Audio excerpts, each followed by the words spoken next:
the Dream 100 Show. The epicenter of influence, collaboration, and exponential growth. You're about to discover the power of relationships. Dream 100 relationships. And you're one relationship away from a totally different business and life. This is your host, Michael Tesner.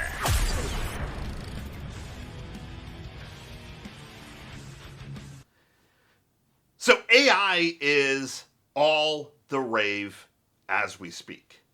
And as I've been giving you some tidbits and as I've been teaching you how to think about AI, the thinking aspect is much more important than anything else. People have been asking me, well, what are you personally doing? Like, what is Michael doing when it comes to all things AI? How are we integrating that into the Dream 100 company, into my marketing agency, into other companies, into my personal life? Like, what am I doing?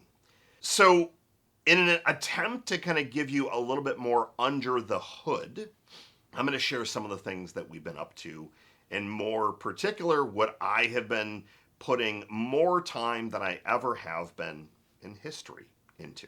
So the first thing I'm going to share is something that I actually have not publicly stated or put out to the universe yet, and that is that I am going all in on AI. From an investment standpoint, from a team standpoint, from a time standpoint, from a what does the business landscape look like over the next couple of years, I finally have made the decision that this is the time to strike. Now, while I've been using AI for the last 12 to 24 months and been dabbling in different things, what I am seeing every single day, and in some cases multiple times a day, is blowing me away.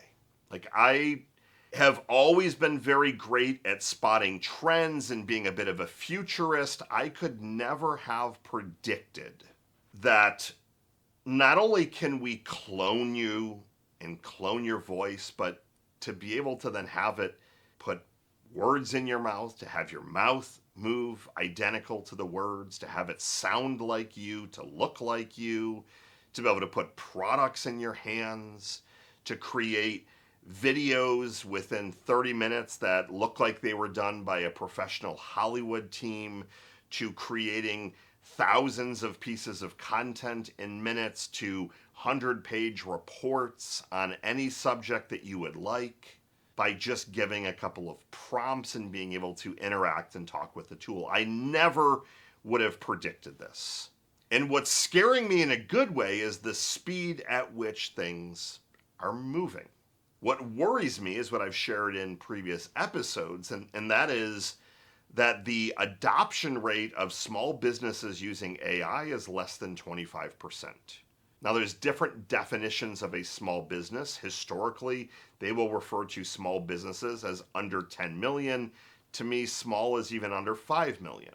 So if less than 1 in 4 is using AI, the chances that they're going to be disrupted, the chances that they're going to potentially be put out of business is a very high probability. So what have I been doing? What have I personally been doing? The first thing is that I have invested more money in AI training, AI masterminds, AI school communities, AI courses. I've been literally buying everything. The way that I started my first marketing business was by inundating myself in content. I love to learn by reading books, going and listening to an audio version of a book, and or going through a video course, which typically is my favorite. Like, it's a lot harder to just listen to a podcast about AI when a lot of these things you need to be in front of a computer and you be able to map out and things like that. So I am putting not only, thousands, but we're talking tens of thousands, to the point where it probably this year will equate to 6 figures just in education, not in any tools. Like, that's not factoring in the tools. This is peer education. For me, I want to be able to learn about everything. I want to be able to build all of this stuff so that I can train a team. Personally speaking, I always like to be able to do whatever the task that I'm hiring for. If I want to add a team member that's going to do AI automations on a tool like Make or N8N, I want to know that I can effectively do it. I don't want to be the one that's always doing it. I want to be the one that at least knows how to do it so that when you're hiring outside of culture, fit, and salary, you can make sure that this skills gap is actually not very, very wide. That's one problem that I've seen is that businesses will hire a marketing person or they'll hire a developer or an AI person and they're clueless as to how long things should take, what things should cost. I want to have a great base understanding. So that's the first thing that I'm doing. There's, 1,000+ groups on School, on Circle, all different places that you can go and see which are some of the most popular that you can actually get really great content from. And many of them are very, very inexpensive. Many of them are free. But for me, I've always put more value on something that I'm paying for because it gives me a little bit of a shot in the arm to make sure that I'm using it. There are courses that I'm paying for, mastermind groups that are thousands of dollars a month. You don't want to just let something like that just sit dormant and say, well, I guess I really should have used that particular tool or coaching or content. So that's the first thing. You have to educate yourself to at least know enough to be dangerous. And I'm not talking about just educating yourself on, language learning models like ChatGPT and Claude and Gemini and Grok and those, but really starting to educate yourself on how to build this stuff. The second thing that I'm doing is that I'm mapping out all of my processes. So when I look at the Dream 100, I'm mapping everything out from start to finish. How are we finding these people?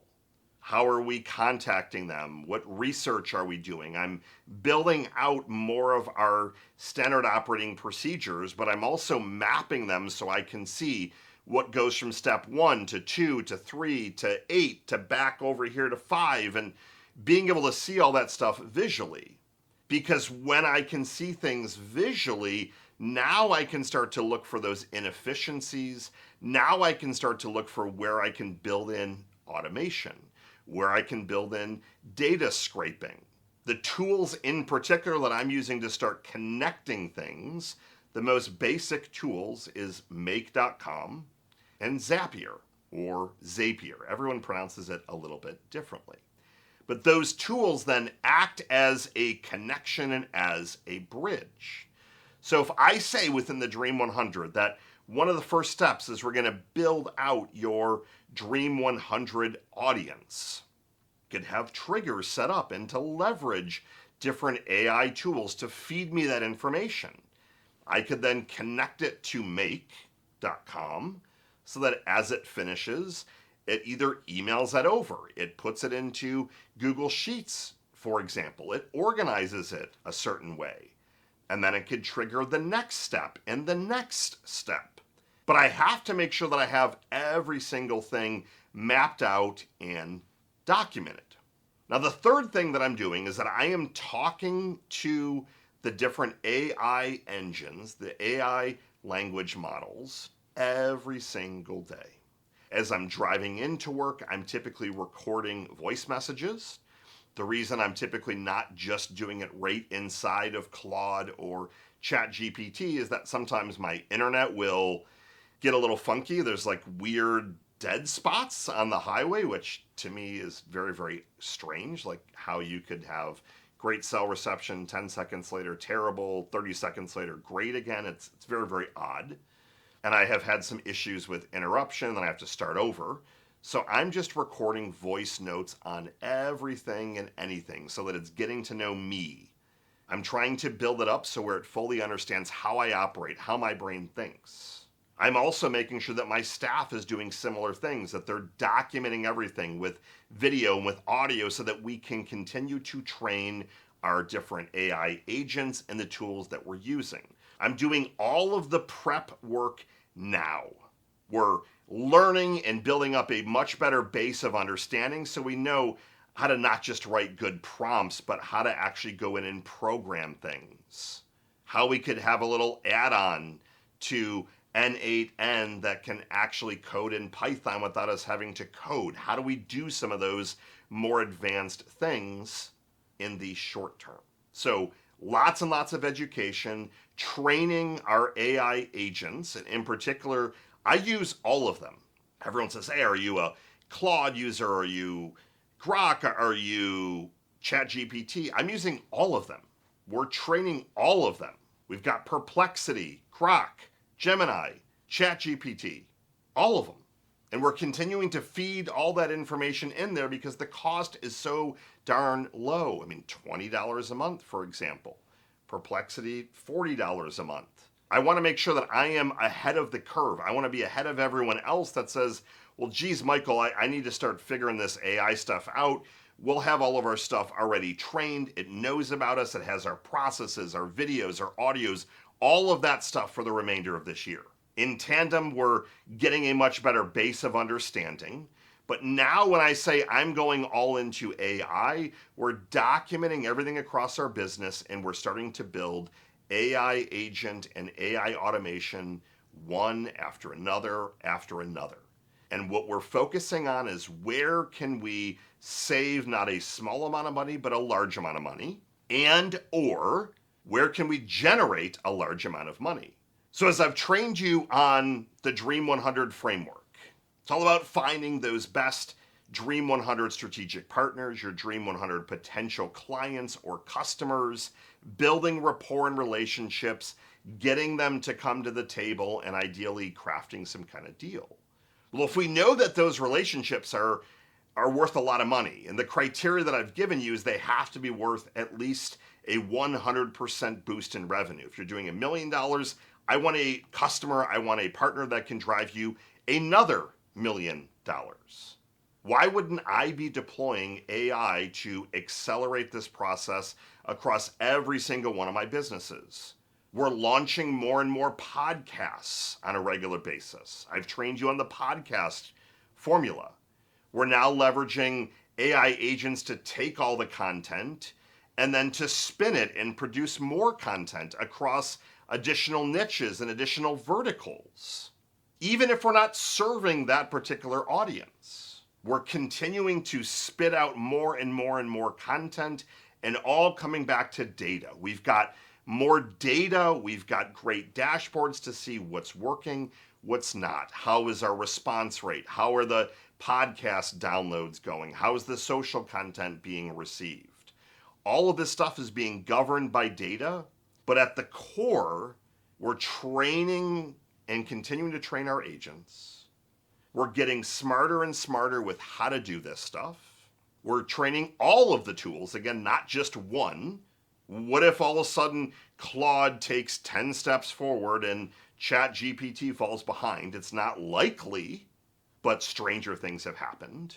And then our team is just constantly testing something new. We have an initiative at our company that every single day they need to be integrating AI into their days. Every week they need to be reporting on what they implemented and what tool they used and what did it do or not do. We're using a new tool called Kling for video, testing that out in addition to VO3. Then we jump back over to Canva to see how well does Canva do with the same prompting into Kling or Google's VO3. We're constantly testing this stuff out. I'm probably spending at minimum 3 to 5 hours every single day, every single week. So if that gives you an inclination as to, do I think it's here to stay? Is this going to transform everything? If I'm putting 50+% of my days, including weekends, into AI, I can promise you this is the trend that you need to get on. This is what you need to be integrating within your business so that you can stand in a whole nother league. I don't care if you have a brick and mortar business. I prefer you to tell me that. Those businesses can use AI more than anyone. Automating things, getting your purchasing to be more efficient. I was talking to my neighbor the other day. He has a whole bunch of gas stations and kind of corner markets. Think like a 7-Eleven. He said, I was blown away. My son used AI to figure out what we need to purchase for like the tobacco, like the automating how much they should be purchasing or not purchasing. And he started kind of sharing some data of like, well, it's already saved X amount of money, but also increased sales X amount. Now tobacco is obviously not a great product, but okay, that's simply an example. And he said now we started looking at it here to have more predictive analytics of certain seasonality that they were missing. They were running out of a lot of things during certain times or forgetting to order things. They now have AI running that. It's connected to their back end. So it's literally doing the purchasing, the automation, the recommendations. This is a business that's a brick and mortar business. Landscapers using it to help follow up with leads, which I'm going to do a whole conversation on next week. I did a test over the last couple of days of speed to lead, and I was unpleasantly surprised of how slow big companies, and I'm saying big, but like local companies were to a big potential purchase. I'm going to use a tankless water heater as an example for you. Start at the base level. Start building this into your training and your weekly routines. Start leveraging a couple of these language models and training it and feeding it every day. And then move forward to where you're documenting things out and you're feeding that in. That's where I want you to start to kind of get some momentum. And then I will continue to share more with you of, great, this is where you're going to use a tool like N8N and Make. But we want to start with those basics so that you can at least get on the bandwagon, start moving that needle, and generating better results by way of savings and or sales. Michael Tasner signing off. Good morning, good afternoon, and good night. I'll see you next week.